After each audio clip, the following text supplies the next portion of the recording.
Hello dearest daydreamer, welcome to the Isle of Neverwas and the Lost and Found Exchange. The weather has remained frosty and the air is fizzing with excitement.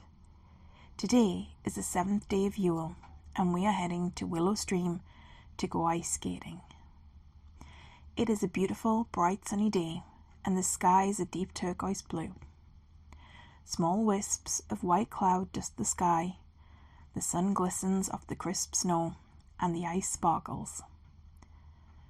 When the weather is this cold, Willow stream freezes, a thick frost making it perfect for ice skating. The island folk walk along the banks of the stream until they reach the perfect spot for ice skating. Nobody quite knows how this is decided, but every year it is the best spot. This is an occasion for the islanders to wear their new winter clothes. They are wearing their new hats, scarves and gloves. Little ones sit on top of painted wooden sledges pulled along by older siblings and parents. Families stop and chat to one another, pausing for a while before continuing their walk along the banks of the stream. The younger islanders run through the snow, calling to each other, squealing and laughing, dodging snowballs as they are hurled through the air. Many of the snowy orbs missing their targets, breaking apart on the ice with a soft thud.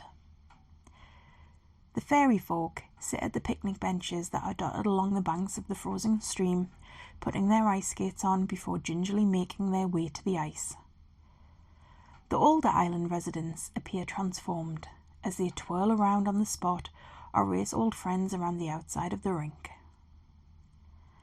Mr. and Mrs. Morris can be seen dancing together in the middle of the stream. For a troll, Mr. Morris is surprisingly graceful. Astrid, the fairy, notices the dancers and fills the air with the notes of soft fairy music. Other dancers join them in the centre of the stream. Some of the island's youngest residents are learning to skate for the first time. They nervously move on the ice, their mittened hands holding tightly to the hands of aunts and uncles, parents and grandparents as they manoeuvre around the rink. Some might even feel confident enough to skate by themselves.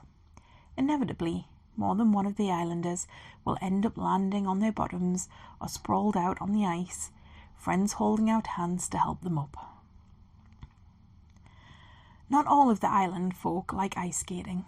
Instead, they will sit at one of the benches with a picnic, enjoying the merriment, watching friends and family skate.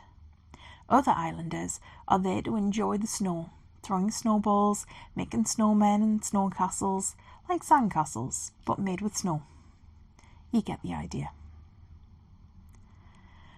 A group of islanders has decided to build a choir of snowmen. They spend the afternoon building 5 snowmen in a small group to look like carol singers.